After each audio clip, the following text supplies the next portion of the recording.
अस्सलाम वालेकुम dear students, एक नई वीडियो के साथ हाजिर हैं। उम्मीद है सब खैरियत से होंगे। आज हम मॉडल पेपर सॉल्व करेंगे क्लास मैट्रिक मैथमेटिक्स का। जैसे कि सेक्शन ए है 40% आपको पता है, लेकिन यहाँ पे 40% मैथमेटिक्स का मतलब है कि 30 MCQs हों और 30 MCQs का मतलब 30 मार्क्स का। ठीक हो गया। इसी तरह सेक्शन बी जो है वो भी 40% है और 40% का मतलब है 30 मार्क्स। और 30 मार्क्स किस तरह, 10 क्वेश्चन हैं। ठीक है, 2 से लेके 11 तक के टोटल 10 क्वेश्चन बन रहे हैं और 10 में से कितने करने, 6 क्वेश्चन अटैम्प्ट करने। अटैम्प्ट यानी 6 question from given 10 question of this section. ठीक है, आपने सिर्फ क्या करना है, 6 क्वेश्चन करने हैं। इसी तरह सेक्शन सी जो है वो 20% है और 20% का मतलब ये हुआ कि 3 लॉन्ग क्वेश्चन है और 3 में से आपने कितने करने, 2 करने और ये 15 मार्क्स का है। ठीक है, तो चलिए ज़रा स्टार्ट करते हैं हम।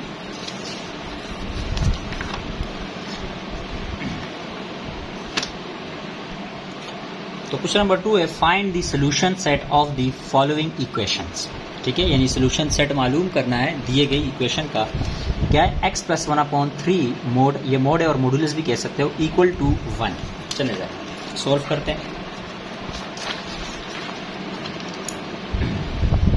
सॉल्व, ठीक है, क्वेश्चन नहीं उतरा हुआ है। क्वेश्चन क्या है, मॉडुलस x + 1 डिवाइडेड बाय 3 और इक्वल टू 1। ठीक हो गया। चले भाई, अब याद रहे कि अगर मॉडुलस के बाहर कुछ ना हो तो आप डायरेक्ट मोड को ख़त्म कर दोगे और जब मोड ख़त्म होगा तो उसकी जगह क्या रिप्लेस होगा, या नोट कर लेना। मोड ख़त्म हो गया, इक्वल टू के उस साइड यानी जहाँ मोड है वहाँ नहीं, उसके अपोजिट साइड पे आप प्लस माइनस का इजाफा कर दोगे, यानी +-1। अब इस +-1 का मतलब क्या है, इसका मतलब ये हुआ कि ये जो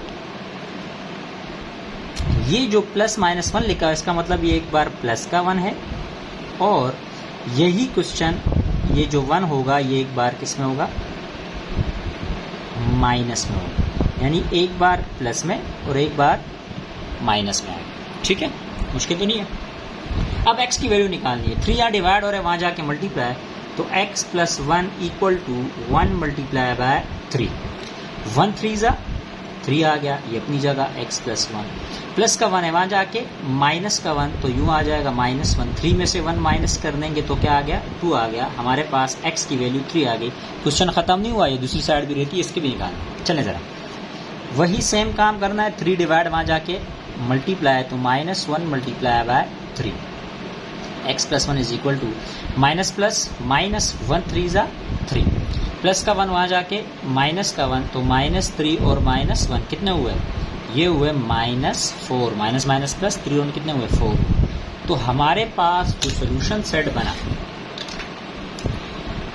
सोल्यूशन सेट जो हमारे पास बन गया वो बन गया -4 और 2।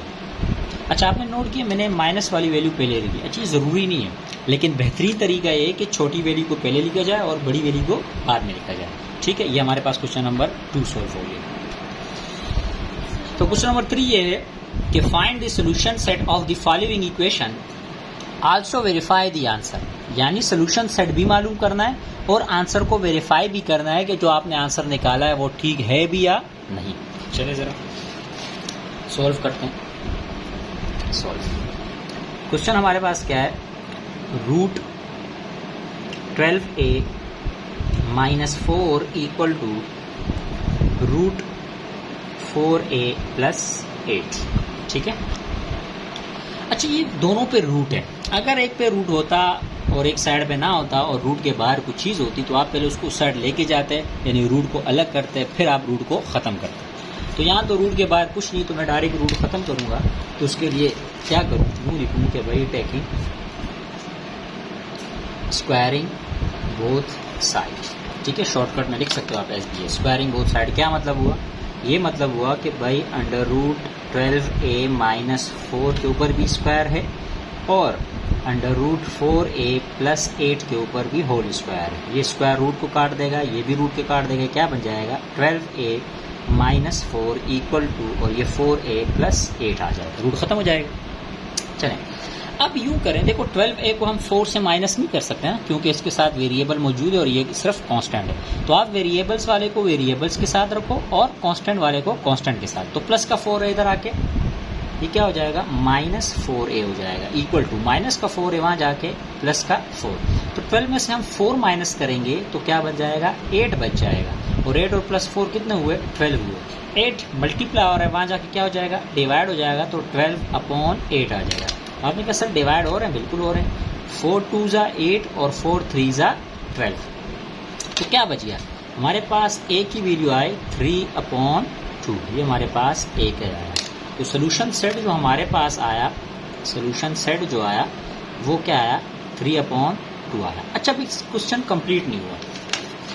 क्वेश्चन में कि आपसे वेरीफाई दी आंसर। अच्छा सवाल दो किस्म का आता है, बाजू का लिखा होता है फाइंड द सोल्यूशन सेट, ये नहीं लिखा होता। अगर ये ना लिखा हो फिर आपका आंसर यहीं तक है, लेकिन अगर लिखा हुआ है कि भाई आंसर को वेरीफाई करो तो फिर आपने एक स्टेप थोड़ा सा बढ़ा देना है।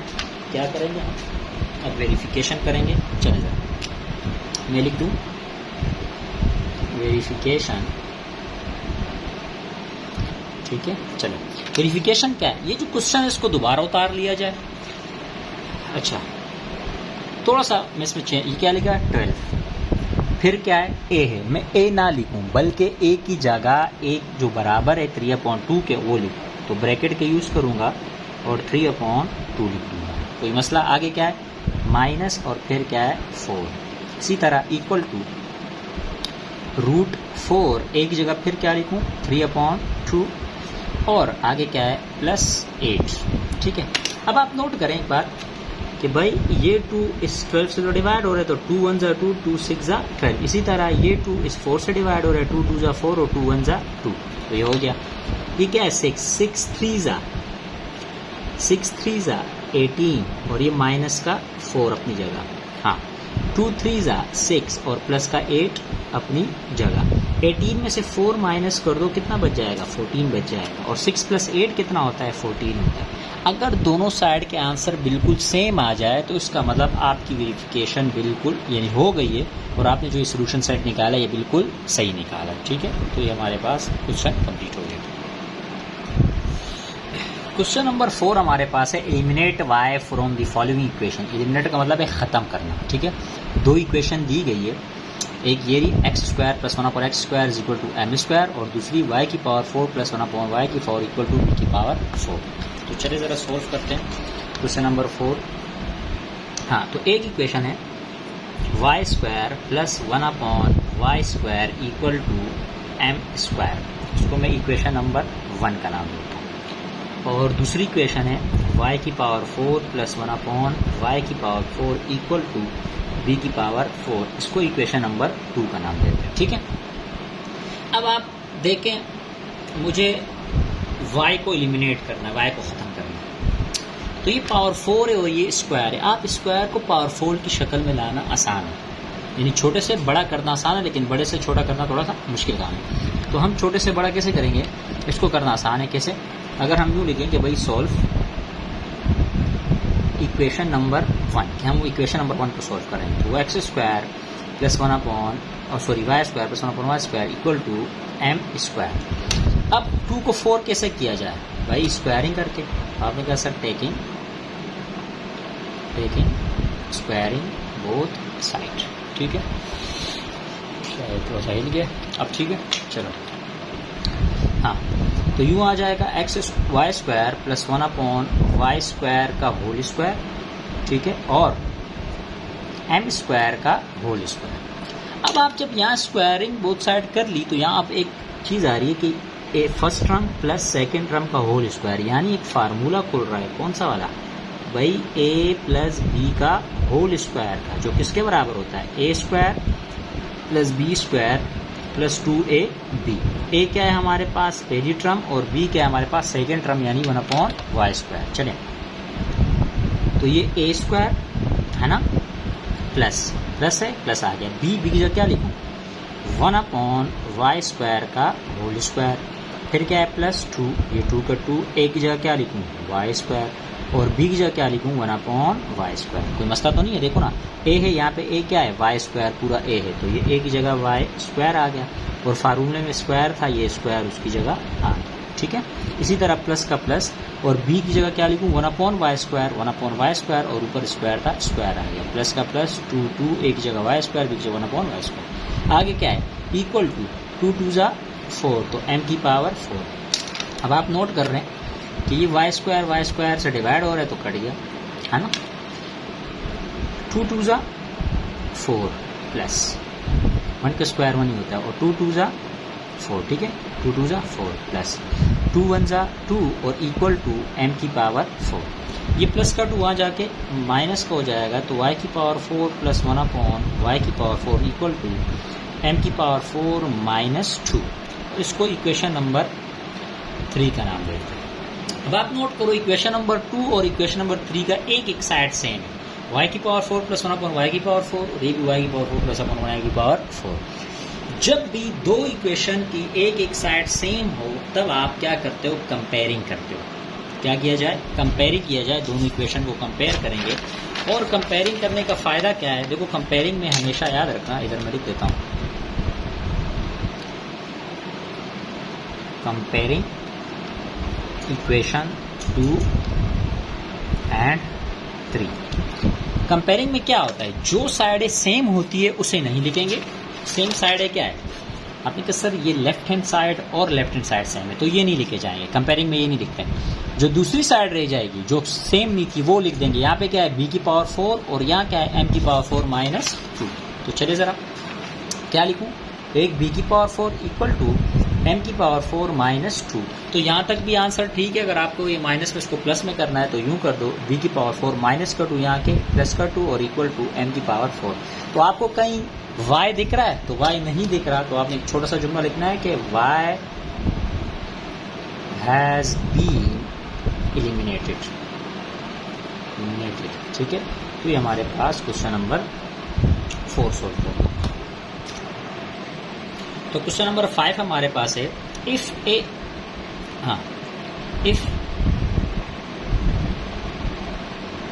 a upon b plus C बराबर है b upon C plus A बराबर है c upon a plus B and a plus b plus C not equal to 0, then proof that a equal to b equal to सी।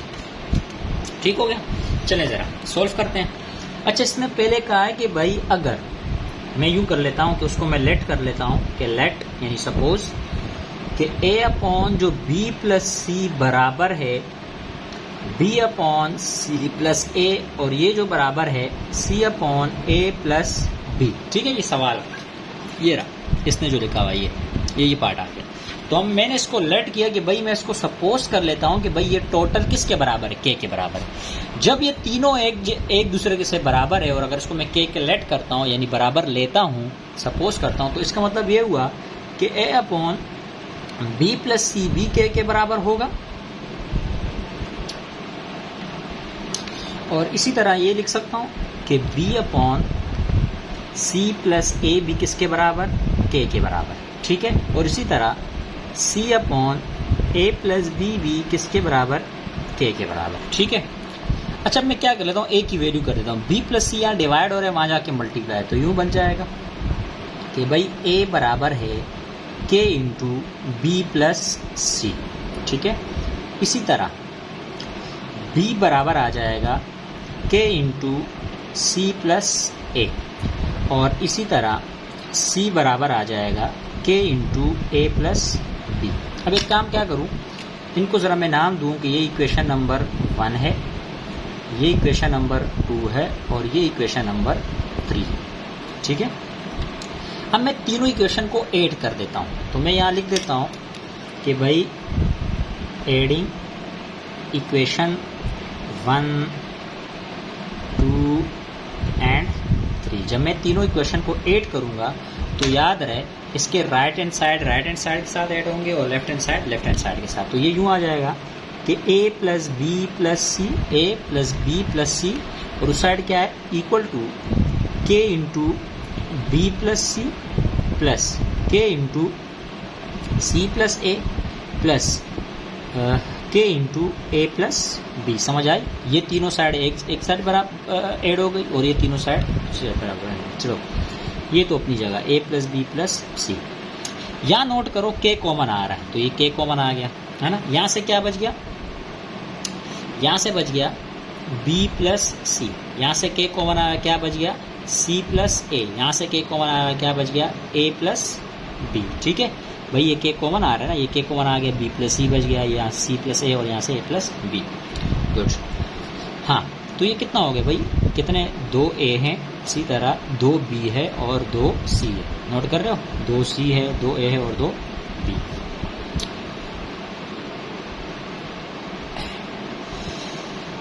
यहाँ से 2 common आ सकता है, बिल्कुल आ सकता है। ए प्लस बी प्लस सी बराबर है 2 के कॉमन आ गया और यहाँ से ए प्लस बी प्लस सी रह गया। ए प्लस बी प्लस सी यहाँ मल्टीप्लाई और यहाँ के क्या हो जाएगा? डिवाइड हो जाएगा। A plus B plus C divided by A plus B plus C, और वहाँ क्या रह गया? 2 के आ गया। ए प्लस बी से ए प्लस बी सी कट गया, तो यहाँ क्या बच गया? 1, और यहाँ क्या है? 2 के आ गया।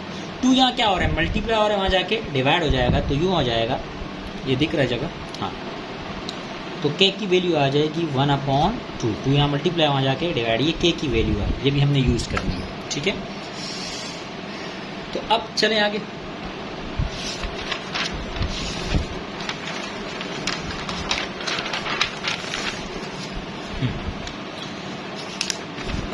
अच्छा 1/2 आ गया। अब इक्वेशन नंबर 1, इस के की वैल्यू को इक्वेशन नंबर 1 में पुट कर देते हैं।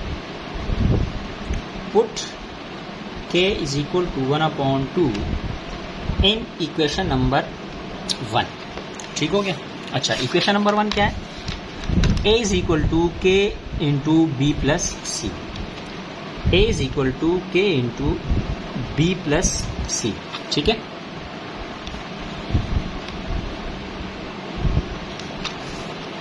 अच्छा k की जगह क्या पुट करना है? k की जगह 1/2 पुट करना है, और ये b प्लस सी अपनी जगह। ठीक हो गया? 2 यहाँ क्या हो रहा है? डिवाइड, यहाँ जाके मल्टीप्लाई, तो ये क्या बनेगा?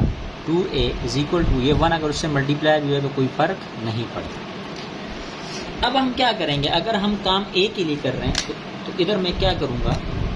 एक काम करूँगा कि एडिंग a बोथ साइड, और इसका एक ये आसान तरीका भी है कि यहाँ पे इसका जिक्र है b प्लस सी। मिसिंग क्या है? a मिसिंग है, तो a को दोनों साइड पे ऐड करेंगे। चले सर, तो इसका क्या मतलब हुआ? 2a प्लस a, यानी यहाँ भी ऐड किया जाए, और b प्लस सी और प्लस a यहाँ भी ऐड किया, तो यहाँ a को यहाँ भी ऐड कर दिया और यहाँ भी ऐड कर दिया, तो ये कितने है? ये 3a आ गया, और ये कितना है? a plus B plus C. 3 multiply और है, वहाँ जाके क्या हो जाएगा? डिवाइड हो जाएगा, तो a plus B plus C upon 3, तो ये हमारे पास a की वैल्यू है। अब इसी तरह b की वैल्यू मालूम करूँगा। ठीक है, तो ये लो मैं लिख देता हूँ कि यार 4b लिख देता हूँ। चलो तो भाई मैं b के लिए काम कर रहा हूँ। अब b के लिए क्या काम करूँगा? b वाली इक्वेशन को पुट करूँगा, b वाली इक्वेशन को लूँगा। ठीक है, अब मैं क्या लिखूँ? मैं लिखूँ put k is equal to half in equation number 2। ठीक है, अच्छा b वाली इक्वेशन क्या है कि b is equal to k into a plus C या c प्लस a, बात एक। चले जरा k की जगह क्या पुट करूँ? 1/2 पुट करूँ। अंदर क्या है? a प्लस सी है, 2 यहाँ डिवाइड, वहाँ जाके मल्टीप्लाई है, तो 2b, और ये क्या बच जाएगा? a प्लस सी। अब आप नोट कर रहे हो यहाँ पे क्या मिसिंग है? b मिसिंग है, तो चले ज़रा b को ऐड करूँ दोनों साइडों पे, तो यहाँ लिखूँ एडिंग b बोथ साइड। ठीक है, बोथ साइड। चलो आगे चलते हैं, अगले पेज पे लिख देता हूँ। तो ये बन जाएगा, क्या बनेगा हमारे पास? ये बनेगा 2b प्लस बी, और वहाँ बन जाएगा a plus C plus b।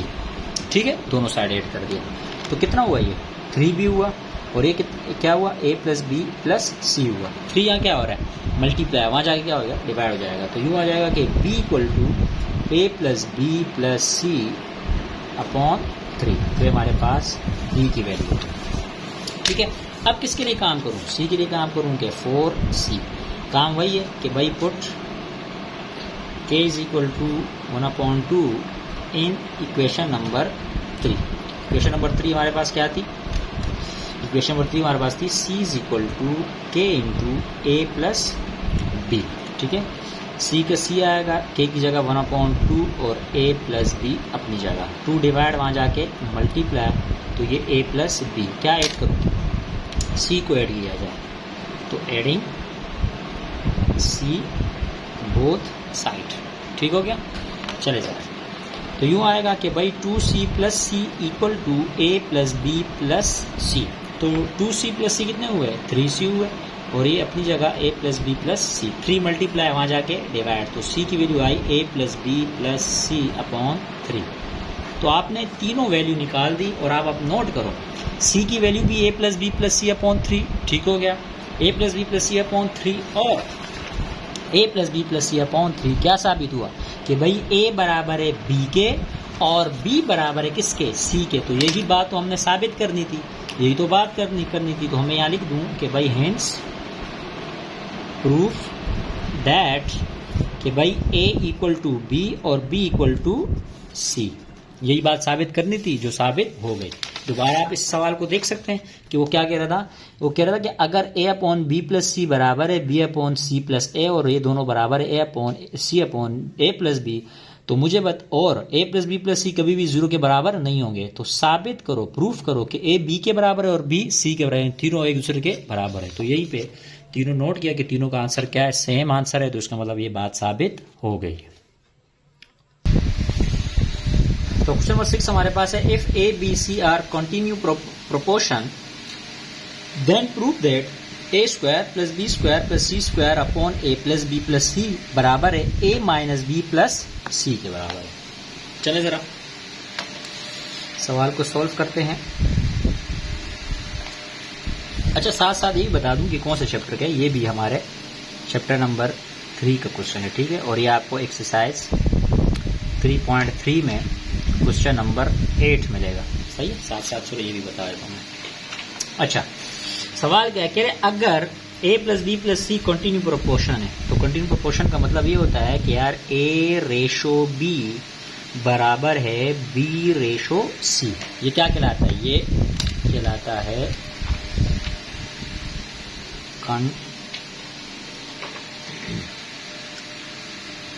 Continue proportion.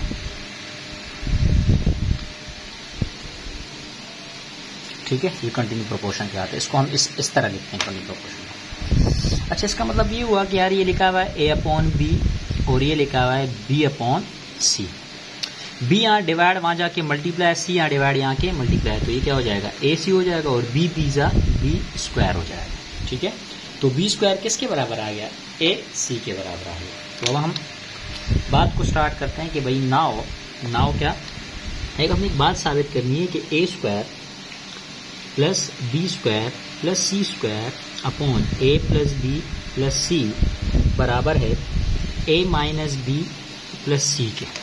ठीक है, इसको मैं थोड़ा सा अपने लिए आसान करता हूँ। कैसे, अगर मैं इसको यूँ लिखूँ कि यार a square plus B square plus C square बराबर है a plus B plus C, यहाँ डिवाइड वहाँ जाके मल्टीप्लाई, तो यूँ बनेगा a minus B plus C into A plus B और प्लस सी। इसको मैं यूँ लिख सकता हूँ के square plus B square plus C square. मैं थोड़ी सी इसकी जो है ना तरतीब सेट कर रहा हूँ। मैं यूँ लिख देता हूँ कि A plus C minus B. ठीक है, ऑर्डर चेंज किए, इस माइनस बी को इधर लाया हूँ और ये सी को शुरू में लिख दिया, इससे कोई फ़र्क नहीं पड़ता। और ये क्या लिखा हुआ है, इसको भी ज़रा इसी ऑर्डर पे लिख दूँ कि ए प्लस सी और प्लस बी, दोनों को सेम ऑर्डर पे लाया। क्या फ़ायदा क्या होगा, यहाँ फ़ायदा देखो भाई, ये फ़ायदा हो रहा है कि आपने कहा सर एक ये टर्म आ रही है, अगर देखा जाए तो एक ये है, तो इसी तरह एक ये है और एक है, तो इसको मैं यूँ तस्वर कर सकता हूँ कि ये ए है और ये क्या है, बी है। इसी तरह ये भी यूँ तस्वर हो सकता है कि ये बी है, सॉरी ये ए है और ये बी है। तो देखो ना, ए माइनस बी और ए प्लस बी, तो एक फार्मूला आता है कि ए स्क्वायर माइनस बी स्क्वायर बराबर होता है ए प्लस बी इंटू ए माइनस बी, यानी एक बार प्लस में और एक बार माइनस में हो तो उसको हम यूँ लिख सकते हैं कि ए स्क्वायर प्लस बी स्क्वायर, तो इसको भी मैं यूँ लिख सकता हूँ। यहाँ देखें ए हमारे पास क्या है, ए प्लस सी, ये ए है तो उसके ऊपर स्क्वायर लगा दिया, फिर साइन कौन सा है माइनस, बी हमारे पास क्या है नॉर्मल बी है उसके ऊपर भी स्क्वायर आ, ठीक है। अब यहाँ से मैं यूँ ले लेता हूँ कि भाई टेकिन कोई एक साइड ले लूँ, तो मैं यूँ कर लेता हूँ, इसी को ले लेता हूँ टेकिन राइट हैंड साइड। तो राइट हैंड साइड लेने के बाद क्या होगा ये कि ये ए प्लस सी का whole square minus B square, ये राइट हैंड साइड है। अच्छा यहाँ आप नोट कर रहे हो कि यहाँ तो ए प्लस बी का होल स्क्वायर का फार्मूला बोल रहा है, मैंने पीछे बताया भी कि ए प्लस बी का होल स्क्वायर बराबर होता है A square plus B square plus 2ab, ठीक है। अच्छा ए क्या है, ए है और बी क्या है सी है, तो यूँ लिखा जाए ए square plus C square plus 2ac, कोई मसला नहीं है। चलें ज़रा, ए स्क्वायर अपनी जगह, सी स्क्वायर अपनी जगह, प्लस 2 अपनी जगह, ए सी की जगह लिख सकता हूँ बी स्क्वायर, क्यों लिख सकता हूँ, क्योंकि भाई मुझे पता है कि बी स्क्वायर ए सी के बराबर है, तो इस ए सी की जगह क्या लिख सकते हैं बी स्क्वायर, तो यहाँ लिख देता हूँ बी स्क्वायर। क्यों लिखा, सामने मैं इसकी वजह बताता हूँ कि भाई हमें पता है ना कि भाई बी स्क्वायर बराबर था ए सी, ये बात ऊपर ही तो पता ही है हमें। चलो लिखिए। अब यहाँ एक बात नोट करो,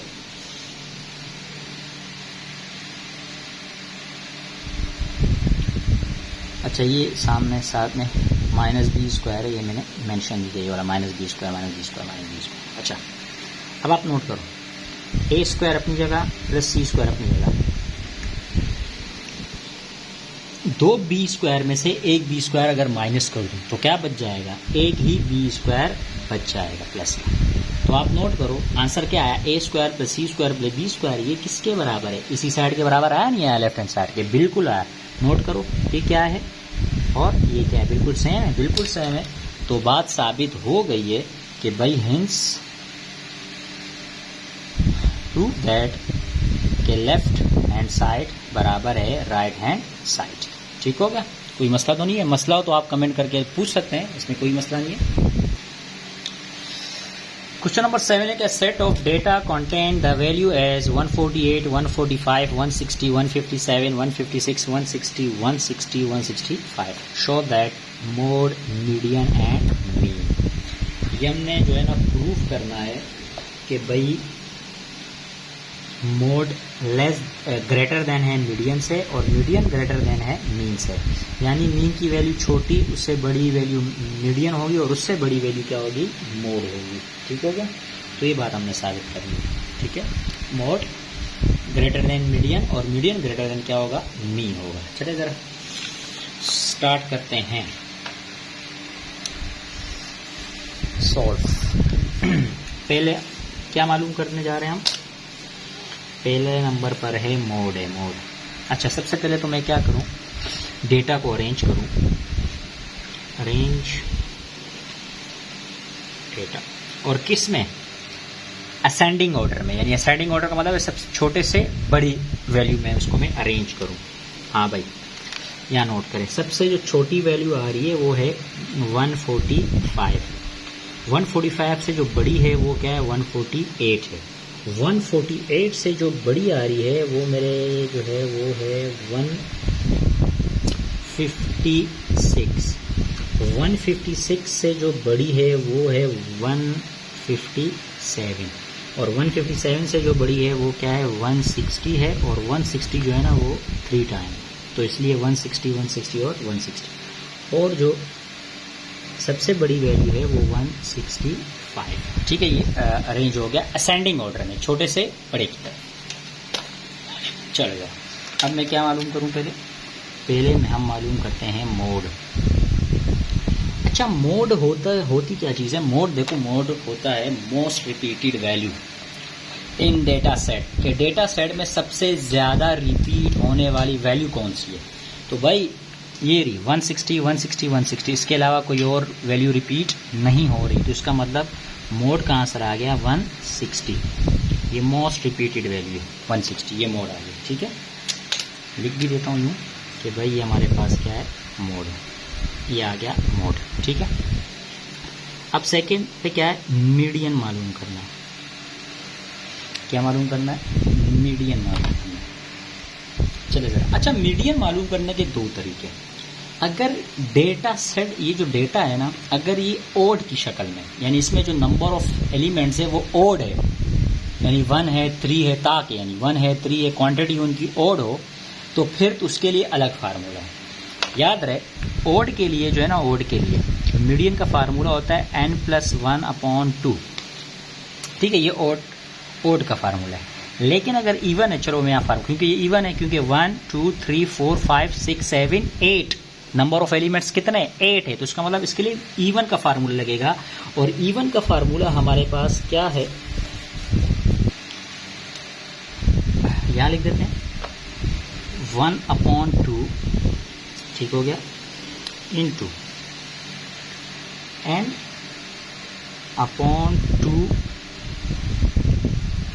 ये टर्म है सही, यानी मैं इसके साथ लिख देता हूँ वैल्यू, प्लस n+2/2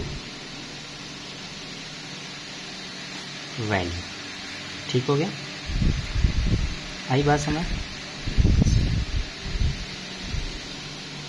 ठीक है।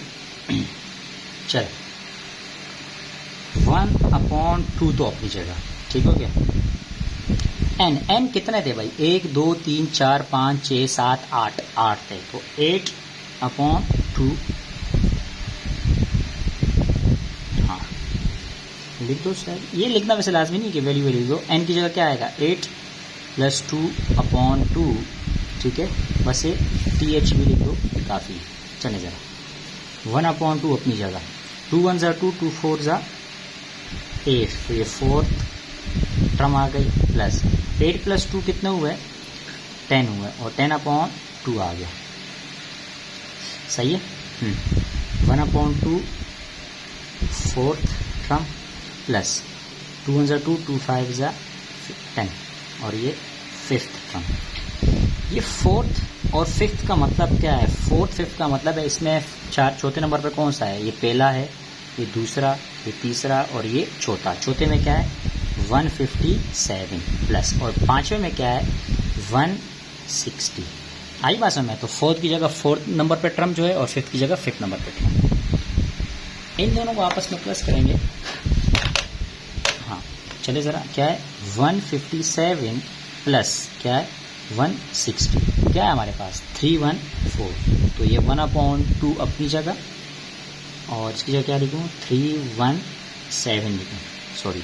अब 317 को 2 से डिवाइड करने के, डिवाइडेड बाय 2, तो क्या है हमारे पास 158.5, तो हमारे पास आया 158.5। ये क्या है, ये मीडियन आया, क्या आया, ये मीडियन का आंसर है हमारे पास, स्क्रीन में दिख रहा है बिल्कुल, हमारे पास 158 मीडियन का आंसर है। मोड है 160 और मीडियन है 158.5, तो मसला तो नहीं है। चले जाओ, अब किसकी तरफ चले, अब आखिरी इस पर जो रह गया वो क्या है, मीन रह गया। चलो तीसरा पार्ट इसका, तीसरा है हमारे पास मीन, ठीक है।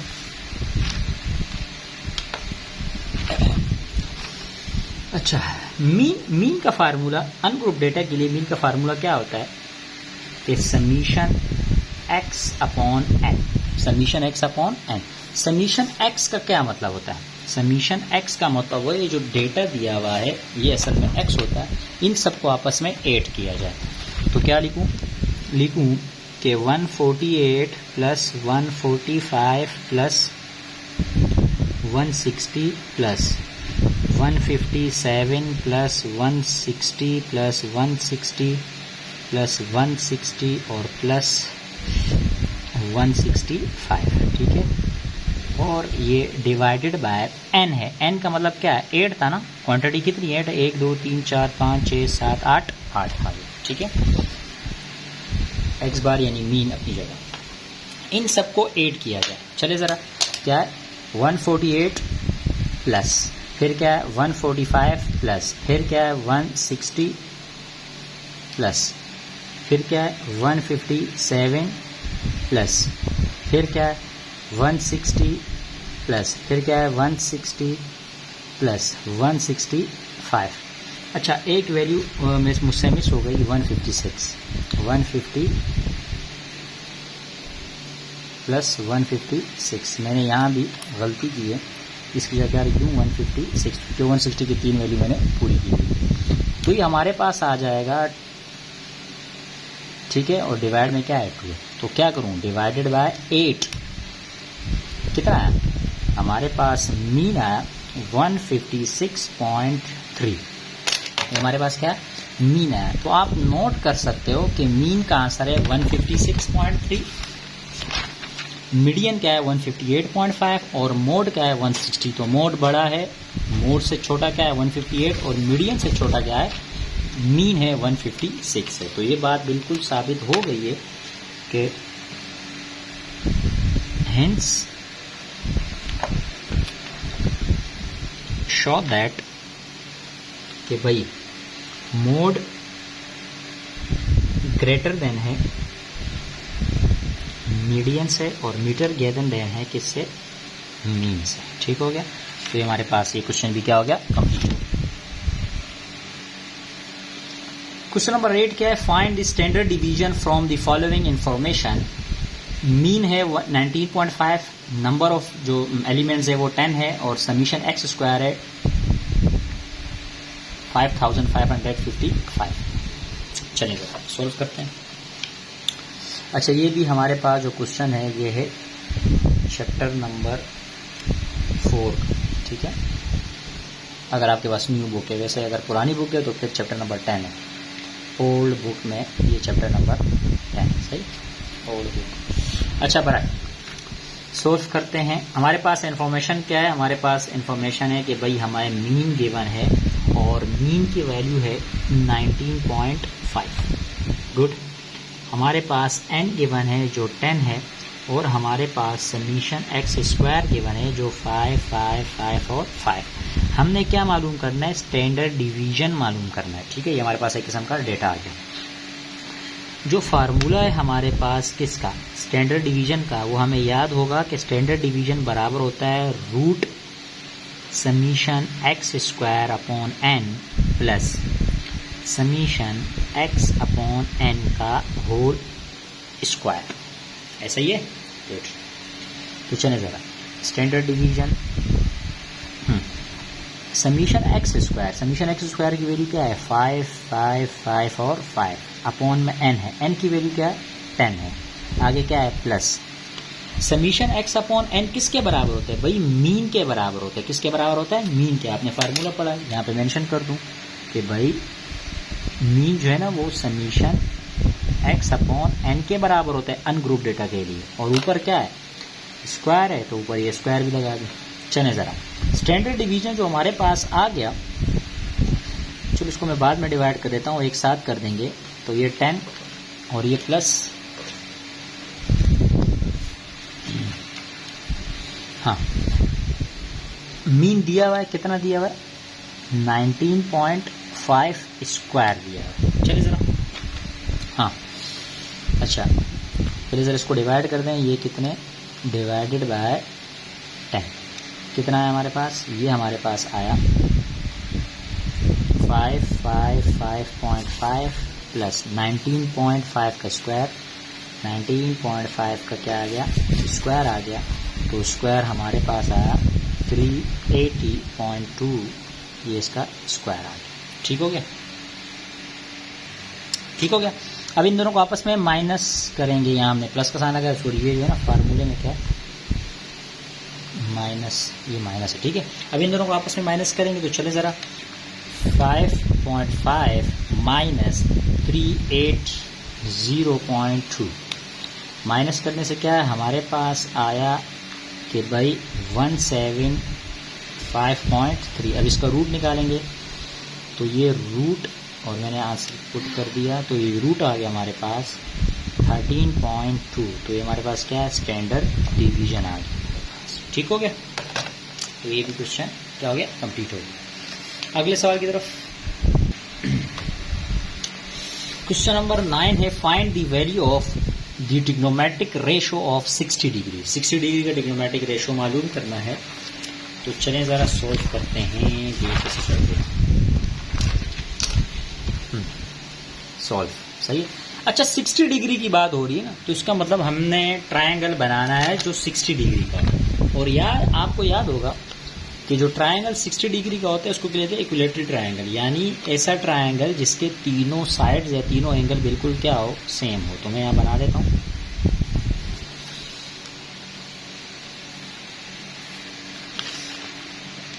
ठीक है, सब ट्रायंगल तो सब में टेढ़ा वेढ़ा हो गया, लेकिन बड़ा उससे फर्क नहीं पड़ता। तो मैं ये कह दूं कि भाई ये एंगल भी 60 डिग्री, ये एंगल भी 60 डिग्री और ये एंगल भी 60 डिग्री। ठीक हो गया? इसको एंगल ए बोल दूं, ये एंगल बी बोल दूं और ये एंगल सी बोल देता हूँ। सही। तो यहाँ मैं बात स्टार्ट करूँ कि इन इक्विलेटरल ट्रायंगल, कि हमने इक्विलेटरल ट्रायंगल ले लिया। अब इक्विलेटरल ट्रायंगल में आप नोट करो कि मेजर एंगल ए बी क्या है, 60 डिग्री है। इसी डायग्राम को देखते हुए करना।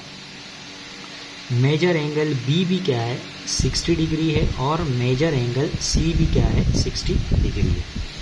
तीन साइड्स का जिक्र हो गया। अब जाहिर सी बात है इनके जो क्या है, सॉरी एंगल का साइड हो गया, बी साइड भी है, तो बी के सामने वाली साइड। अच्छा, याद रहे कि जब तीनों एंगल सेम होते हैं तो इसका मतलब तीनों साइड्स भी सेम है।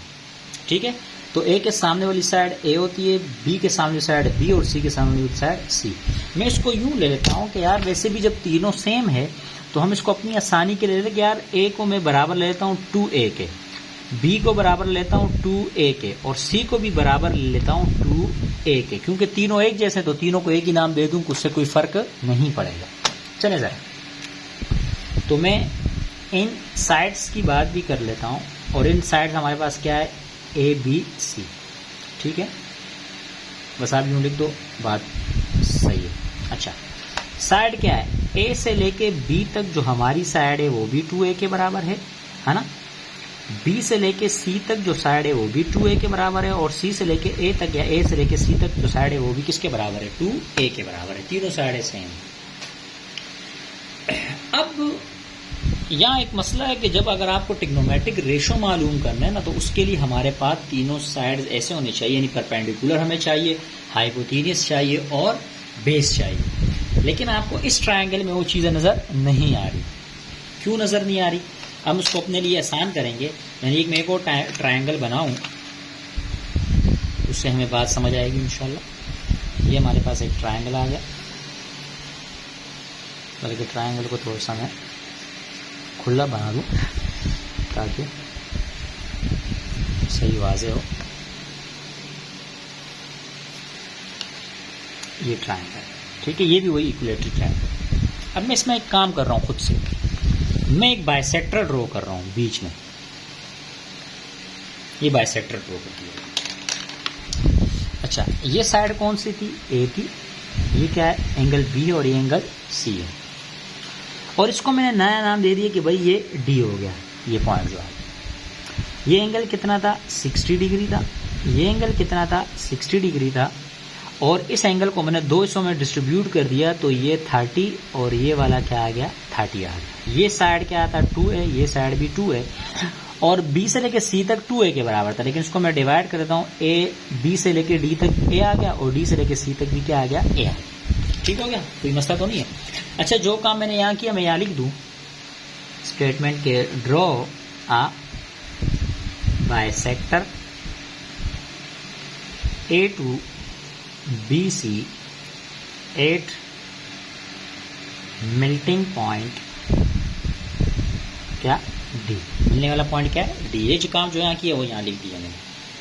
अब आप जरा इसमें गौर करें, अगर इसमें से देखा जाए तो दो ट्रायंगल है ना, इस दो ट्रायंगल में से अगर एक ट्रायंगल में ले लूँ, तो यहाँ देखो, इसमें से एक ट्रायंगल में लेने लगा हूँ, ये हमारा इसमें से एक ट्रायंगल आ गया। आई बात समझ, नोट कर रहे हो कि देखो ना, ये वाली साइड मैंने उठा ली, तो आपने कहा सर ये तो ए है, ये बी है और ये डी है। ये एंगल 60 डिग्री आ गया, ये एंगल 30 डिग्री आ गया, ये साइड 2a है, ये साइड a है। और ये एंगल क्या है, बिल्कुल स्ट्रेट है, तो यानी 90 डिग्री है। लिख सकते तो लिख दो, ना लिखने की जरूरत ही नहीं है। क्या ए से लेके डी तक का फासला आपको पता है? नहीं भाई, ये साइड हमें पता नहीं है। तो अच्छा, इसका मतलब ये हुआ, मैं यहाँ फिर लिख दूं कि इन साइड्स ए बी डी, ठीक है। अब तो ए बी डी है, तो चले जरा, जहां पे 90 डिग्री हो ना, जहां पे 90 डिग्री का एंगल, तो 90 डिग्री जहां पे एंगल बनता है उसके सामने वाली साइड हाइपोटीनियस होती है। ये क्या होती है? तो ये हाइपोटीनियस है। तो यानी हाइपोटीनियस जो है हमारे पास वो क्या है? 2a है। ठीक हो गया। जहां हाइपोटीनियस है उसके सामने वाली साइड कहलाती है परपेंडिकुलर, यानी ये परपेंडिकुलर हमने मालूम करना है। और ये जो रेग है ये बेस है, तो यानी जो बेस हमारे पास है वो a है, और परपेंडिकुलर हमें मालूम नहीं है, हमने परपेंडिकुलर मालूम करना है। ठीक हो गया। चलिए, अब आपको एक बात याद रहे कि अगर एक ट्रायंगल आपके पास गिवन है और ट्रायंगल में दो साइड आपको मालूम हो यानी गिवन हो, और एक साइड आपको रिक्वायर्ड हो, आपने मालूम करना हो, तो क्या करोगे भाई? पाइथागोरस थ्योरम लगाओगे। कौन सा थ्योरम? Pythagoras theorem. तो आपने यहाँ लिखा कि अकॉर्डिंग टू पाइथागोरस थ्योरम। तो हमें तो पता है पाइथागोरस थ्योरम क्या होता है। पाइथागोरस थ्योरम होता है हाइपोटीनियस स्क्वायर बराबर होता है base square plus perpendicular square. Perpendicular को पहले लिख दो, बेस को बाद में, को तब भी कोई मसला नहीं है। चलेगा। हाँ, तो हाइपोटीनियस हमारे पास है 2a, तो उसका होल स्क्वायर, बेस हमारे पास a, उसका स्क्वायर, और परपेंडिकुलर हमने मालूम करना है, उसको बिल्कुल अपनी जगह लिख दें। तो 2 का स्क्वायर क्या बना? 4, और a का स्क्वायर a स्क्वायर, ये भी a स्क्वायर अपनी जगह, और परपेंडिकुलर स्क्वायर मालूम नहीं है। प्लस का a स्क्वायर इधर आके माइनस का है, तो ये 4a square minus a square बराबर है परपेंडिकुलर स्क्वायर। तो 4a में से एक a माइनस निकाल दो, कितना हो जाएगा भाई? 3a स्क्वायर हो जाएगा। और ये क्या है? Perpendicular square. अब परपेंडिकुलर पूछा है, परपेंडिकुलर स्क्वायर नहीं पूछा, तो आप क्या करोगे? Taking square root both side. तो जब भी स्क्वायर खत्म करना हो तो उसके लिए स्क्वायर रूट लेते हैं। तो ये यूं बन जाएगा कि भाई परपेंडिकुलर, और यहाँ भी क्या हो जाएगा? रूट आ जाएगा। ये इसको काट देगा तो परपेंडिकुलर आ गया भाई। अंडर रूट 3 अपनी जगह रहेगा, लेकिन a अपना रूट काट देगा तो a बाहर आ जाएगा। ठीक है, 3 से रूट खत्म नहीं होगा क्योंकि 3 के ऊपर स्क्वायर नहीं है। यानी इसका मतलब ये होता है कि भाई ये 3 के ऊपर भी ये रूट और ये a के ऊपर भी, तो ये तो अपना रूट काट देगा लेकिन 3 नहीं काटेगा। तो ये हमारे पास क्या आ गया? परपेंडिकुलर आ गया। तो आप अगर आप नोट करो, मुझे डायग्राम बनाने की जरूरत नहीं है, यहाँ मैं डायरेक्ट लिख देता हूँ कि मेरे पास हाइपोटीनियस था, हाइपोटीनियस हमारे पास 2a था, बेस हमारे पास a था और परपेंडिकुलर नहीं था, और जो मैंने निकाल दिया अंडर रूट 3a। ठीक है, तो अब मैं यहाँ लिखूँ कि now we find trigonometric ratio. कौन सा डिग्री भाई? 60 डिग्री के लिए मालूम करना है। अब असल में सवाल जो है ना, जो था उसके लिए भी पहुंचे। तो आपको ट्रिग्नोमेट्रिक रेशो याद होंगे। आपने कहा सर वो पहला होता है साइन थीटा, और एंगल कितना है? 60, तो थीटा की जगह 60 आएगा भाई। साइन 60 डिग्री होता है परपेंडिकुलर अपॉन हाइपोटीनियस। ठीक है, तो मुझे बताओ परपेंडिकुलर की वैल्यू कितनी आई है? अंडर रूट 3a, और हाइपोटीनियस कितना है? 2a। तो आपने कहा सर a से तो a कट गया, तो क्या बच गया? रूट 3/2। तो साइन 60 डिग्री की वैल्यू है अंडर रूट 3/2। ठीक हो गया, गुड। साइन के बाद जो अगली रेशो है वो है कॉस थीटा। तो cos 60 degree base upon hypotenuse के बराबर है। कॉस किसके बराबर? तो बेस अपॉन हाइपोटीनियस। तो बेस की जगह क्या लिखूं? बेस की जगह a लिखूं, और हाइपोटीनियस की जगह क्या लिखूं? 2a। तो आपने कहा सर a से a कट गया, तो ऊपर बच गया कुछ नहीं, तो 1 बच गया, और अपॉन में क्या है? 2 बच गया। तो यानी साइन 60 डिग्री बराबर होते हैं 1/2, यानी हाफ, यानी आधे के बराबर होता है। चलो, कॉस के बाद अगला जो रेशो है वो है tan थीटा बराबर होता है परपेंडिकुलर अपॉन बेस के। तो परपेंडिकुलर हमारे पास है अंडर रूट 3, और बेस हमारे पास है सॉरी √3a और बेस हमारे पास a, तो a से 1 कट गया और सिर्फ क्या रह गया, 3 रह गया। तो sine 60 degree √3/2, sine 60 degree cos 60 degree 1/2 और tan 60 डिग्री √3 के बराबर। ये 3 मेन रेशो होते हैं और 3 जो है ना टोटल 6 रेशो है और 3 जो है इसके रेसिप्रोकल होते हैं। साइन का जो रेसिप्रोकल होता है वो होता है क्या, कोसेक। क्या होता है, कोसेक 60 डिग्री। रेसिप्रोकल का मतलब है इनवर्स, उलट। तो भाई जब साइन बराबर आया √3/2 तो इसका उलट क्या बनेगा, तो इसका उलट बन जाएगा 2/√3। अलग निकालने की जरूरत नहीं इतनी तफसील से, डायरेक्ट आपको पता होना चाहिए। कॉस का रेसिप्रोकल यानी उलट क्या होता है, कॉस का उलट होता है क्या, सेक। तो सेक 60 डिग्री। भाई कॉस जब 1/2 के बराबर है तो इसका उलट क्या बनेगा, 2/1, लेकिन अपॉन में 1 लिखते नहीं। इसी तरह tan का उलट होता है cot 60। tan √3 के बराबर, cot किसके बराबर होगा, 1/√3 के बराबर होगा। आई बात समझ। तो ये हमारे पास सेक आ गया है ना, ये हमारे कोसेक आ गया, ये सेक आ गया और ये कोट आ गया। ये साइन है, ये कोस है और ये टेन है। तो ये 6 ट्रिग्नोमेट्रिक रेशो हमारे पास आ गया। तो ये भी आंसर कंप्लीट हो गया। क्वेश्चन नंबर 10 हमारे पास है, प्रूव दैट, साबित करो कि साइन थीटा बराबर sine theta upon 1 plus cos theta plus 1 cos theta बराबर अपॉन साइन थीटा बराबर है 2 कोसेक थीटा। तो चलो मैं सवाल सोल्व और क्वेश्चन उतार लेता हूँ। Sine theta upon 1 plus cos theta plus 1 plus cos theta upon sine theta बराबर है 2 कोसेक थीटा। ठीक हो गया ये सवाल। इसमें से कोई एक साइड ले लूँ, जाहिर सी बात है कौन सी साइड लूँ, टेकिंग ये बड़ी वाली साइड ले लूँ ना, टेकिंग लेफ्ट हैंड साइड। ठीक है, लेफ्ट हैंड साइड में हमारे पास क्या है, क्वेश्चन उतार लेता हूँ। Sine theta upon 1 plus cos theta plus 1 plus cos theta upon sine theta. चले जरा, अब अगर आप देखो तो उसका कोई फार्मूला नहीं है, लेकिन भाई ये भी फ्रैक्शन में है और ये भी फ्रैक्शन में है, तो इसका मतलब एलसीएम ले सकते हैं, बिल्कुल ले सकते हैं। तो आप जब इसका एलसीएम लोगे तो यूँ बन जाएगा कि 1 plus cos theta multiply by sine theta. ये नीचे वाले आपस में मल्टीप्लाई हो जाएंगे, एलसीएम ले लें तो फिर क्रॉस मल्टीप्लाई होती है इन जैसे में। तो साइन को जब मैं साइन से मल्टीप्लाई करूँगा तो ये बन जाएगा साइन स्क्वायर थीटा।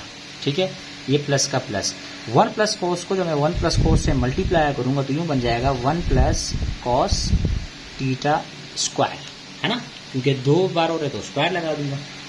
ये मसला तो नहीं है, नहीं होना चाहिए बल्कि। अच्छा, ये लिखा हुआ है साइन स्क्वायर थीटा प्लस, अब यहाँ पे क्या हो रहा है भाई, a प्लस बी का होल स्क्वायर का फार्मूला खुल रहा है। ये फार्मूला कहीं जान नहीं छोड़ेगा, हर जगह यूज होता है। क्या खुल रहा है, a प्लस बी का होल स्क्वायर बराबर होता है a square plus B square plus 2a। ये रीज़न दिया करो सामने, अच्छा होता है, ये चटिंग तस्वर नहीं होती। ठीक है, तो क्या लिखूंगा, हाँ तो ये a है और ये कोस क्या है, b है। तो यूँ लिखूँ कि भाई a square plus B square plus 2a और b। ठीक हो गया, और अपॉन में जो है उसी तरह देखो 1 प्लस कॉस थीटा और मल्टीप्लाई बाय साइन थीटा। ठीक है, चलो अच्छा, साइन स्क्वायर थीटा अपनी जगह प्लस 1 का स्क्वायर क्या आता है, 1 आता है। ये स्क्वायर कोस पे अप्लाई हो जाएगा तो कोस स्क्वायर थीटा। अच्छा, थीटा के ऊपर स्क्वायर नहीं लगाओगे, ठीक है, थीटा एंगल है, एंगल पे कभी भी स्क्वायर नहीं होता। 2 1 2 और 2 कोसा तो 2 कोस थीटा अपॉन में आ जाओ क्या है 1 प्लस कॉस थीटा, अपॉन को नहीं छेड़ना, साइन थीटा। ठीक है, अच्छा अब एक काम करो, ये क्या लिखा है साइन स्क्वायर थीटा और ये क्या लिखा है कोस स्क्वायर थीटा। तो आपको याद होगा कि sign square theta plus cos square theta 1 के बराबर होता है ना। इन दोनों की जगह क्या आ गया 1 और ये बीच में क्या है 1 है और वहाँ क्या रह गया 2 कॉस थीटा। ठीक हो गया, और अपॉन में हमारे पास है 1 plus cos theta multiply by sine theta. अच्छा, ये सामने रीज़न दो कि इसकी जगह 1 क्यों लिखा।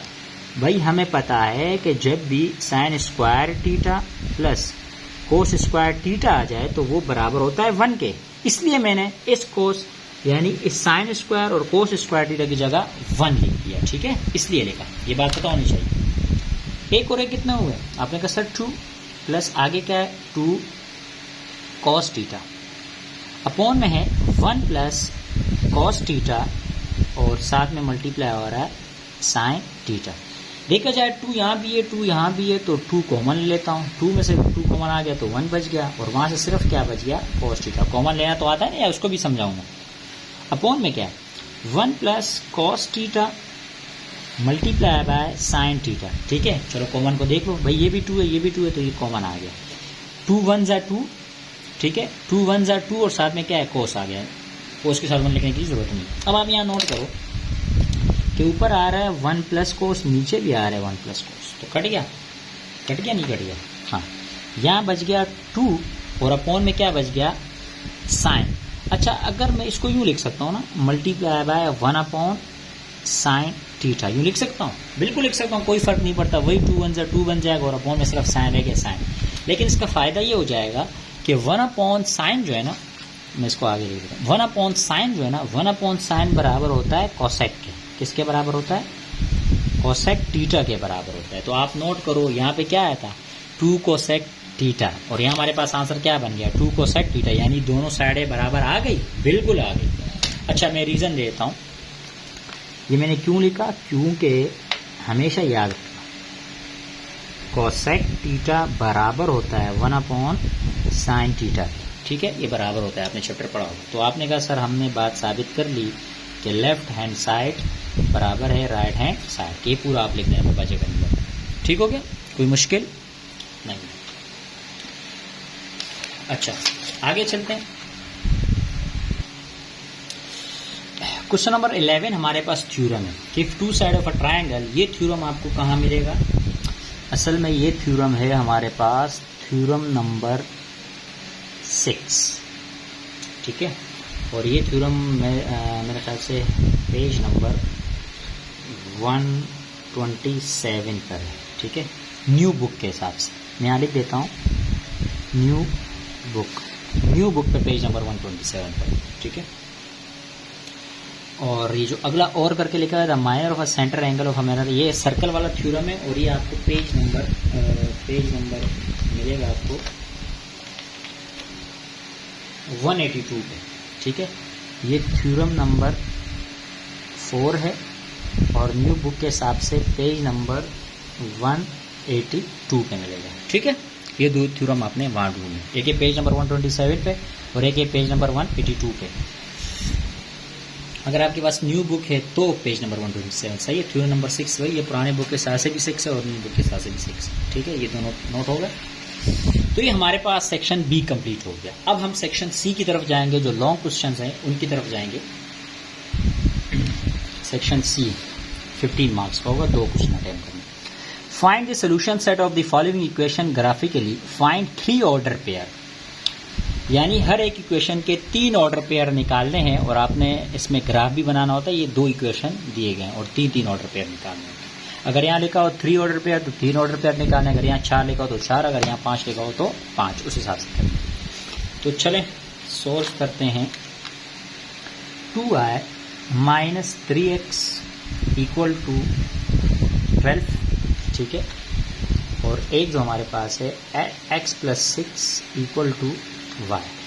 ठीक है, चले जाए सोल्व करते हैं। पहले इस इक्वेशन को ले लेते हैं। तो ये लिखा हुआ है 2i minus 3x equal to 12।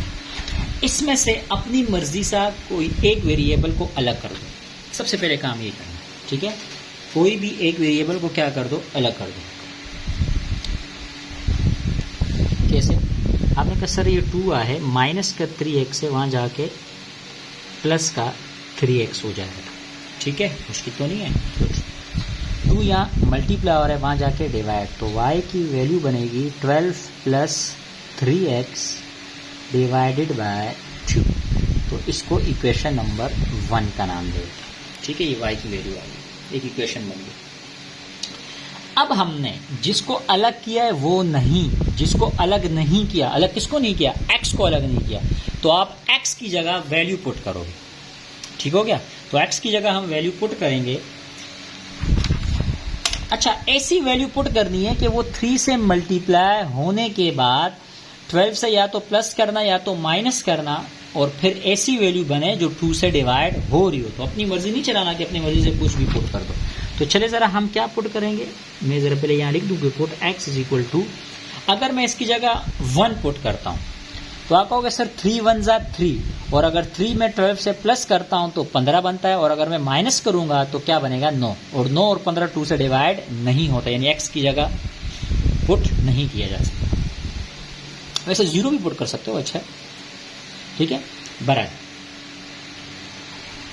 अगर इसकी जगह 2 पुट करें तो 3 2 जा 6, 6 प्लस 12 होते हैं 18, तो फिर 2 से तो डिवाइड होता है, और अगर माइनस करूं तब भी 2 से होता है, यानी मैं x की वैल्यू माइनस के 2 पुट कर देता हूं। माइनस का 2 का फायदा क्या होगा अभी समझाता हूं थोड़ी देर में। इन इक्वेशन नंबर 1 माइनस का क्यों पुट किया, ये जरा इसका, ये देखो y इक्वल टू 12, ये प्लस अपनी जगह, 3 अपनी जगह, x की जगह लिख दिया -2 और डिवाइडेड बाय 2। यहाँ देखो 12 प्लस माइनस -3 2 जा 6 डिवाइडेड बाय 2। तो 12 में से 6 को अगर हम माइनस करेंगे तो ये बन जाएगा, क्या बनेगा 6 बन जाएगा, और अपॉन में क्या है 2 है, तो 2 1 जा 2, 2 3 जा 6, तो y की वैल्यू क्या आ गई 3 आ गई। माइनस इसलिए किया था ना, माइनस इसलिए ताकि माइनस में आए, और अगर ये प्लस होता तो ये 18 बन जाता, फिर जब मैं 2 को 18 से करता तो 9 आंसर आता, बहुत बड़ा आंसर होता। तो कोशिश करो ये जो आंसर है ना ऑर्डर हो, या x हो या y हो, वो या 8 तक या 8 से छोटा छोटा आना चाहिए, बड़ा नहीं निकालना। बड़ा निकालोगे फिर ग्राफ बनाने में थोड़ा सा मुश्किलात का सामना होता है, बन जाता है, यानी फर्ज नहीं है कि आप 8 से बड़ा नहीं निकाल सकते हो, बन सकता है, लेकिन फिर मुश्किलात होती। तो आपने कहा सर एक ऑर्डर तो हमने निकाल दिया, क्या ऑर्डर आ गया, ऑर्डर को इस तरह लिखते हैं, x की वैल्यू क्या पुट की थी -2, और y की वैल्यू क्या आई 3 आई, ये एक ऑर्डर आ गया। ठीक है, इस तरह कितने ऑर्डर निकालने हैं, 3 ऑर्डर निकालने हर एक इक्वेशन के। तो चलो भाई, तो अब हम फिर क्या लिखेंगे, पुट और x की जगह क्या पुट करेंगे, चलो जरा। तो अगर अब 2 पुट तो हो गया 3, तो 3 3 जा 9, और 9 में से अगर हम 12 को प्लस भी करेंगे तब भी 2 से डिवाइड नहीं होगा, माइनस भी करेंगे तब भी 2 से डिवाइड नहीं होगा। लेकिन अगर 3 को 4 से मल्टीप्लाई करें, 3 4 जा 12, तो 12 और 24 तब भी होते हैं, और अगर माइनस करेंगे तब भी हो जाएगा। तो इसका मतलब है क्या किया जाए भाई, 4 से मल्टीप्लाई किया जाए, तो x की वैल्यू क्या आ जाएगी -4। इन इक्वेशन नंबर कुछ भी क्या लिखूं, equation number, sorry equation 1, sorry वैसे मुँह से निकल गया था, चला। अच्छा, y की वैल्यू आ गई, क्या ये वैल्यू, सॉरी इक्वेशन क्या है 12 प्लस 3 इंटू -4 डिवाइडेड बाय 2। ठीक है, चल 12 अपनी जगह, प्लस माइनस -3 4 जा 12, और अपॉन में क्या है 2 है, 12 से 12 कट गया, क्या आ गया 0 हो गया, और अपॉन में क्या है 2, 0 से कोई भी चीज़ डिवाइड होगी तो आंसर क्या आ गया 0 आ जाएगा। तो हमारे पास ये देखो x और y का ऑर्डर जो सेकंड आया वो है एक -4 और दूसरा क्या है 0। कोई मसला नहीं होना चाहिए। चले जरा, अब हम 2 ऑर्डर आ गए ना, तीसरा put x is equal to, क्या पुट किया जाए भाई, अब -4 की जगह, तो अब x की जगह पुट करेंगे। अगर 5 करता हूँ तो 3 5 जा 15, और 15 में से 12 माइनस करो 3 नहीं होगा, और अगर 6 करता हूँ तो 3 6 जा 18, और 12 में से 18 माइनस करेंगे तो ठीक है, तो क्या करेंगे 3 6 जा 18। तो अब हम x की जगह क्या पुट करें, 3 पुट कर सकते हैं, सही, सॉरी माइनस का 6 पुट करें। इन इक्वेशन नंबर 1, वैसे हमने अपने लिए इतना लंबा कर दिया, शुरू में अगर हम 0 पुट कर रहे थे तो एक ऑर्डर आ जाता, बस 3 ऑर्डर काफ़ी थे, पर आप वहाँ पे 0 भी पुट कर सकते हैं, सही है, 0 भी पुट करके निकाल सकते हैं। चलो y की वैल्यू आ गई 12 प्लस 3 इंटू -6 डिवाइडेड बाय 2। तो ये बन गया 12 माइनस 18/2, तो ये बन गया -6/2, ये कट गया और ये y की वैल्यू आ गई -3। ठीक हो गया, ये तो आपको समझ आ गया होगा ना, इसलिए मैंने डायरेक्ट कर दिया। तो ऑर्डर हमारे पास x आया -6 और y आया -3 आ गया। तो ये तीन ऑर्डर पहली इक्वेशन के आ गए। तो इसके लिए आप एक काम करोगे, एक छोटा सा काम क्या करोगे, यहाँ पे एक टेबल बना दोगे इसके लिए, सही। पेंसिल, ठीक है। चलिए इस तरह एक बॉक्स तैयार करोगे, एक टेबल बना दोगे ताकि इसमें ये वैल्यू को हम लिख सकें। साफ सुथरा काम करना है हमने, ठीक है, बहुत ज़रूरी है साफ सुथरा।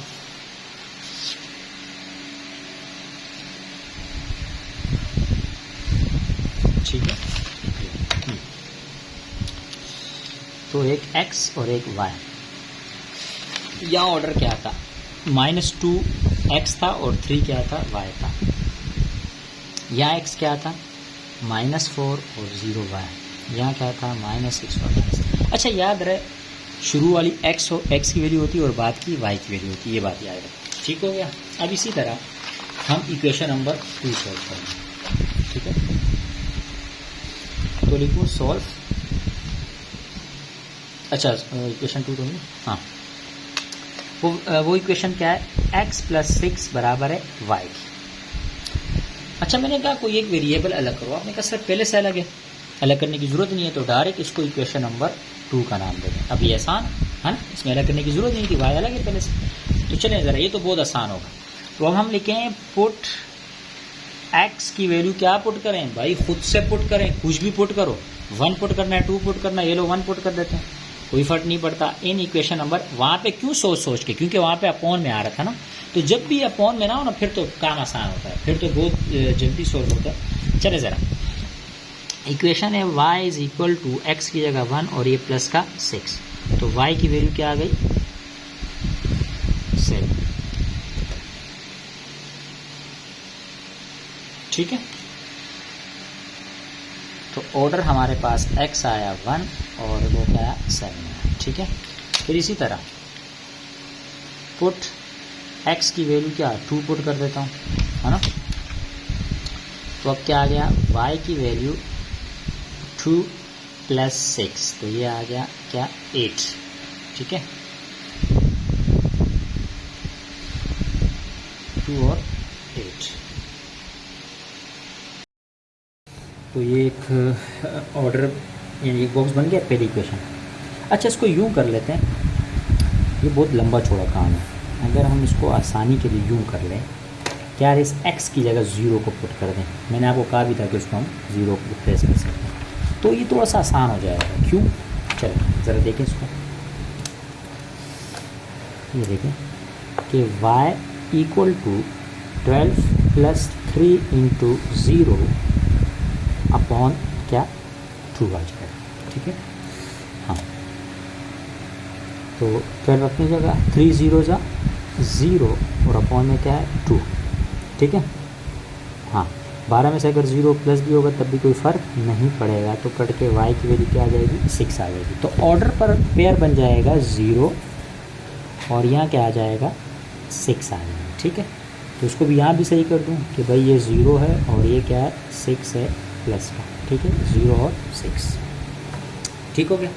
ये इसको यूँ सेट कर देते हैं।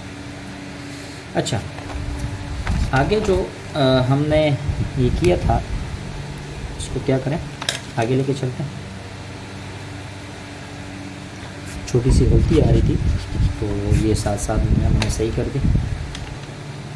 अच्छा ये क्या था, हाँ अब इस तरह, अब x की जगह यहाँ भी मैं 0 पुट कर सकता हूँ, अच्छा हो जाएगा। अगर x की जगह 0 पुट कर दूंगा तो क्या बनेगा, y की वैल्यू आ जाएगी, सॉरी y की वैल्यू 0 की जगह 0 + 6, तो y की वैल्यू क्या आ जाएगी 6। ठीक है, x की जगह क्या पुट हो गया, 0 पुट हो गया, ये इक्वेशन x की जगह 0 पुट हो गया और +6, तो फ़र्क नहीं पड़ा, तो x की 0 और ये 6। अच्छा ये करने का मकसद ये था कि इसमें आप नोट करो।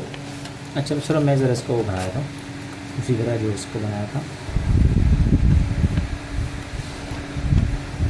इसका भी एक टेबल बना दें, ठीक है। ये टेबल इक्वेशन नंबर किसका,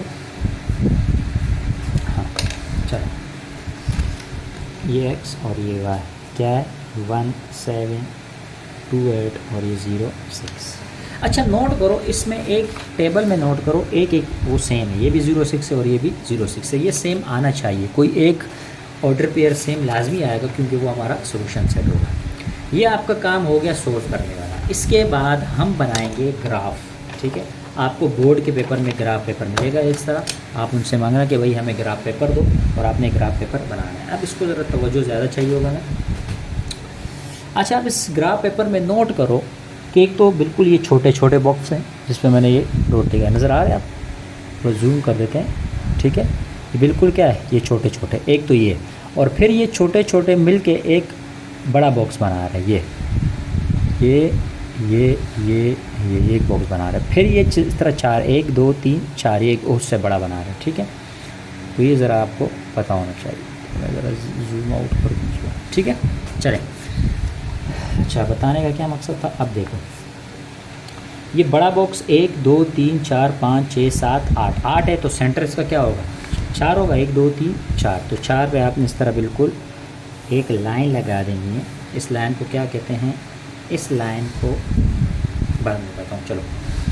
और इस तरह 1 2 3 4 5 6 7 8 9 10 10 है तो 5 पे लगाओ, 1 2 3 4 5, ये इसका बीच का आ गया।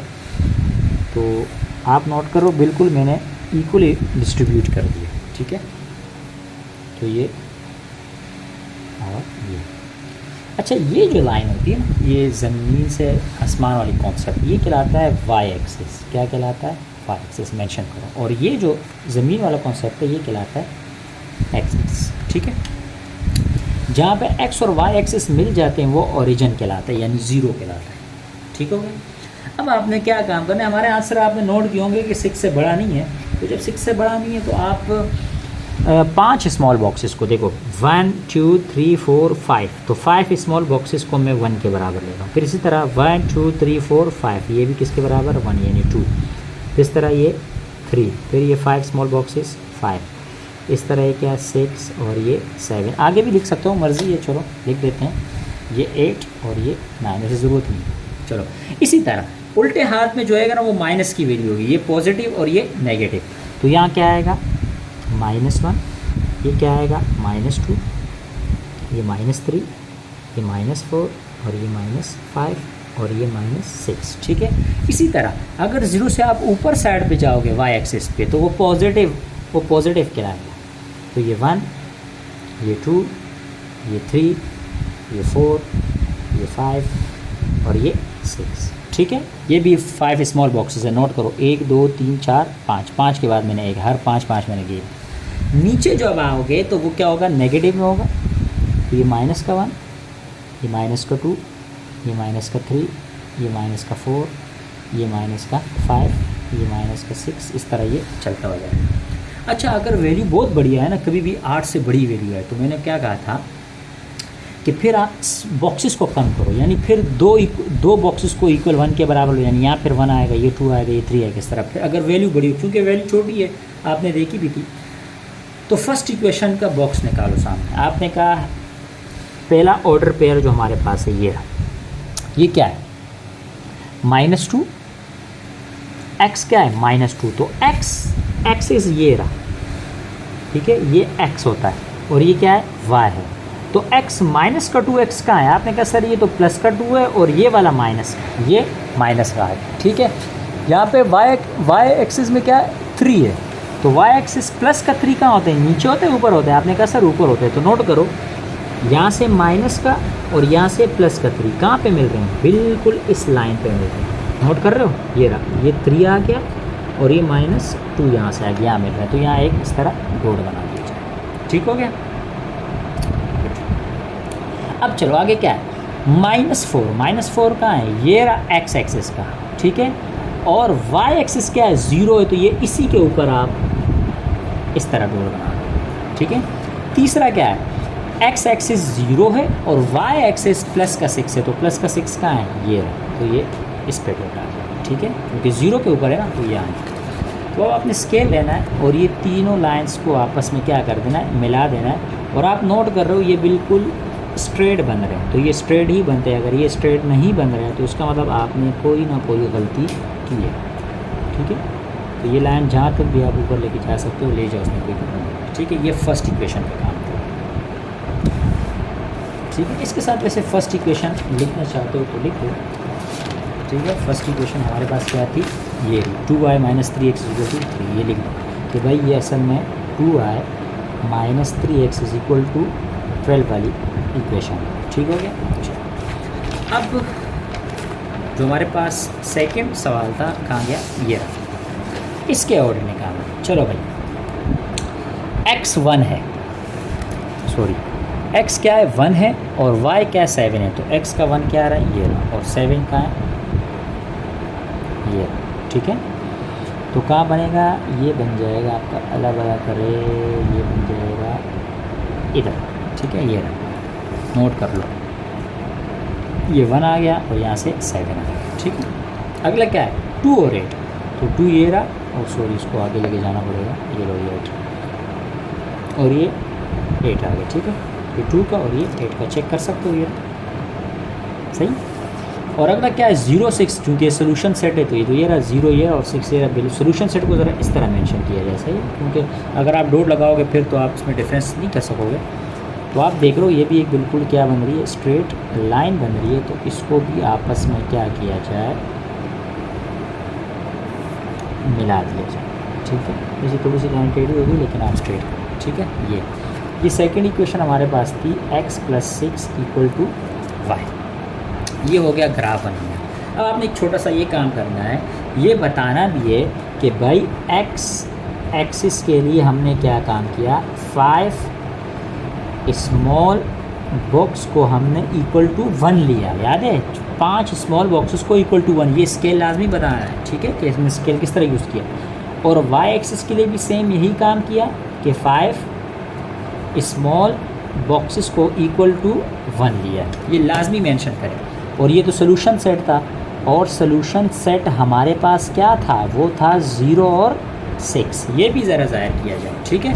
तो ये हमारे पास ग्राफ का क्वेश्चन होगा, ये ग्राफ इस तरह बनेगा और उसकी जो है ना सोल्यूशन भी सामने था, वो भी हो गया। अब हम इसके क्वेश्चन नंबर आगे जाएंगे। अगला क्वेश्चन जो हमारे पास है वो 13 है, और 13 भी क्या है, न्यूमेरिकल है। तो ये न्यूमेरिकल आपको मिलेगा, अच्छा ये थ्योरम सॉरी न्यूमेरिकल नहीं है, थ्योरम है, मुझे निकल गया। थ्योरम ये हमारे पास है थ्योरम नंबर 7, और ये आपको मिलेगा पेज नंबर 129 न्यू बुक के हिसाब से, ठीक है। और ये क्वेश्चन नंबर 14 का जो और पार्ट है ये आपको मिल जाएगा, ये थ्योरम नंबर 11 है, और ये पेज नंबर आपको मिल जाएगा 135, ठीक है। तो आपने अटैम्प्ट कितने 2 क्वेश्चन करना है, एक आपने ग्राफ वाला कर लेना है और एक आपने थ्योरम अपनी मर्ज़ी से कोई सा भी थ्योरम कर सकते हैं, ठीक हो गया। तो ये जो है ना हमारे पास क्लास मैट्रिक मैथ्स का मॉडल पेपर कंप्लीट सॉल्व हो गया है। अभी भी किसी सवाल में मसला हो या कोई भी चीज़ आपको समझ नहीं आ रही हो तो आप कमेंट करके लाजमी पूछ सकते हैं। और अगर आपको ये फ़ाइल PDF में चाहिए तो वो भी आपको मिल सकती है, PDF में भी मेरे पास मौजूद होगी, मैं आपको व्हाट्सअप कर दूँगा। जिस तरह आपको आसानी होगी रहना, मेल भी कर सकते हैं, व्हाट्सअप भी कर सकते हैं। और अगर वीडियो पसंद आए तो उसको लाइक करें, शेयर करें अपने दोस्तों के साथ। और पेपर्स में टाइम बहुत कम रह गया, और यही दुआ होगी कि आपको पेपर में लगातार अच्छे नंबर से अच्छे मार्क्स से कामयाबी अता करें। और दूसरा कि आपने मेहनत करनी है और अपने दोस्तों के साथ लाजमी शेयर करें, वीडियो को लाइक करें, चैनल को सब्सक्राइब करें। और अल्लाह हाफ़िज़, खुश रहें।